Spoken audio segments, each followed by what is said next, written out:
World Cup, here we come. Who's your team and who you're repping?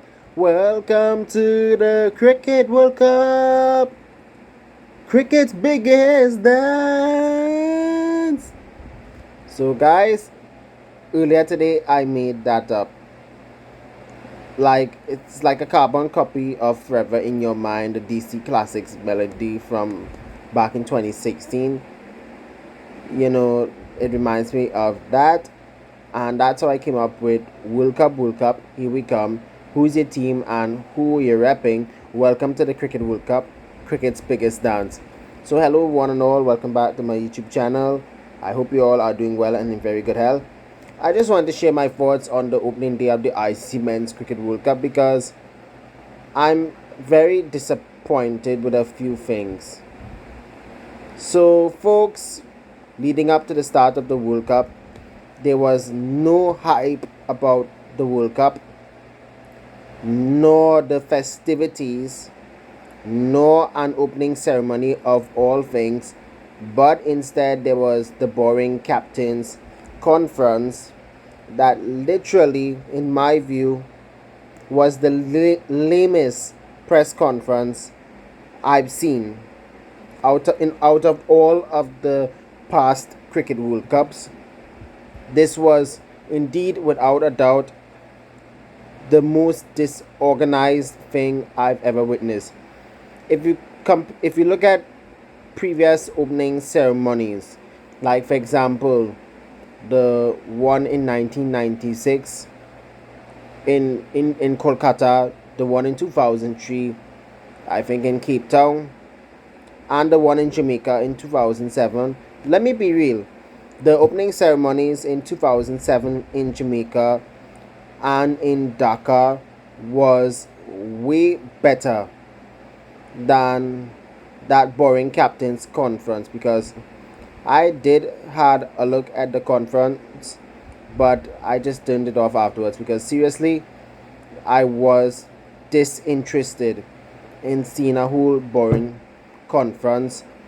In my view, and let me just say this, FIFA World Cup opening ceremonies are way better than the IPL or the Cricket World Cup opening ceremonies in general. The last good opening ceremony we saw for Cricket World Cup was the one in 2019 at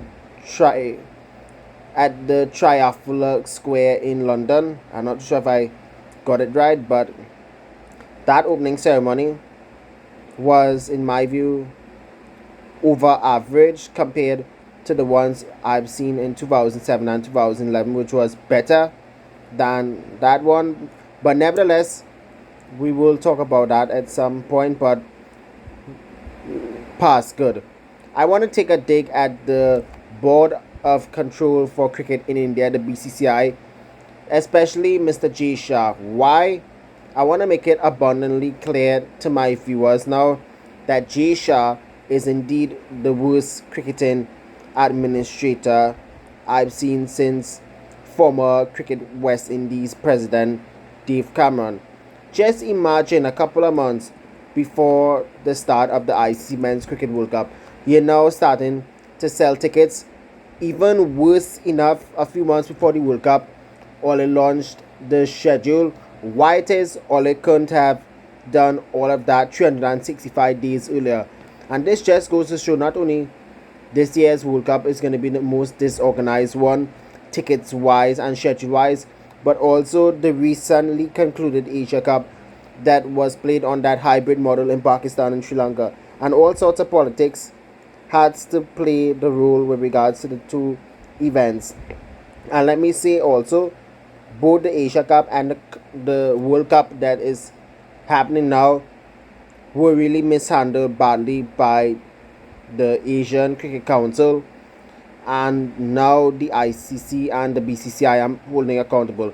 And I do believe at some point cricketing administrators globally will have to hold him accountable for mishandling multi-team tournaments quite like this.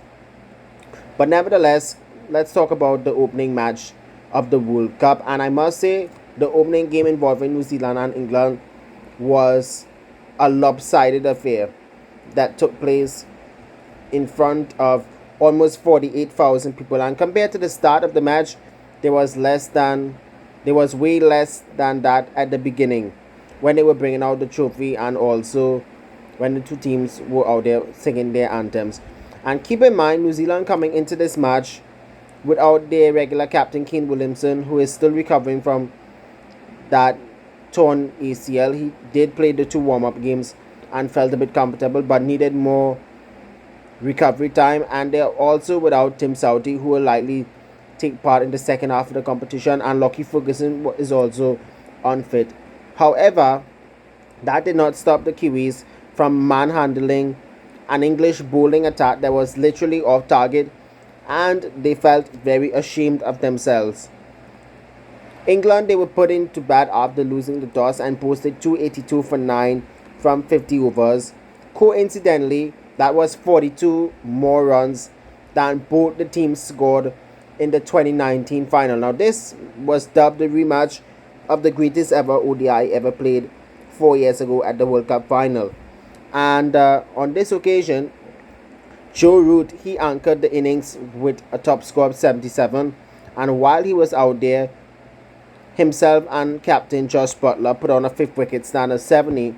And while the two of them were there was the possibility of England getting to around 350 runs. However, brilliant bowling from Matt Henry both at the top of the innings and at the back end restricted the Poms to 282. Mitchell Santner was also among the wicket-taking column with 2 wickets for 37. But in response, it was all left-handed Kiwi demolition, as the left-hand batting duel of Devon Conway and Ravindra both smashed their maiden World Cup centuries to stun the Three Lions in front of almost 48,000 people. Now keep in mind, the Narendra Modi Stadium has 132,000 seats and 48,000 fans for a non-India game. That is very disappointing, and in my view, as a neutral cricket fan, I feel betrayed to see something like that. If it was an IPL game, it would have been. If it was an India game or IPL game, it would have been sold out. But for a non-India game to start the World Cup, oh please, very disappointing. But at least 48,000 people got their money's worth. So with the New Zealanders off the mark now, and with a rollicking net run rate, England's net run rate after one game, believe it or not, has taken a huge snag. But it is still early days in the World Cup, and anything can happen. Remember, the top 4 teams qualify for the semi-finals, and tomorrow's match pits, guess what, my second favorites after India, Pakistan, who I did choose a few months ago during the summer as favorites alongside India. And now with the way how New Zealand is playing, they are both my favorites slash underdogs. So tomorrow Pakistan are playing its first match of the competition against the Netherlands at the Ranji Gandhi International Cricket Stadium in Hyderabad. And I do believe it's going to be a walk in the park for the Pakistanis.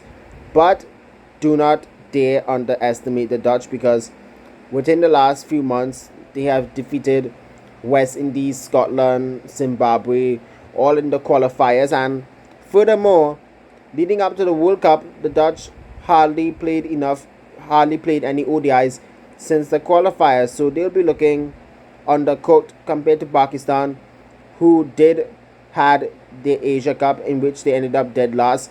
However, they lost both of their warm-up games, and that is a huge concern. Now, I'm not too sure what the playing 11 is going to be, but according to my understanding, I've heard that chief selector Inzamam ul Haq has flown to Hyderabad to have a team meeting before the match. In my view, what is the sense of that? But nevertheless, good luck to Pakistan for their game tomorrow against the Netherlands. And there are 2 games Saturday, and there's also the big India-Australia game on Sunday. And for those of y'all who want to keep updated with the World Cup scores, Go check out ESPN Cricket Info for all of the analysts, match highlights, and the scorecards. So until then, folks, you guys enjoy the rest of your Thursday night. And remember, stay safe, be good, be cool. Thank you for watching.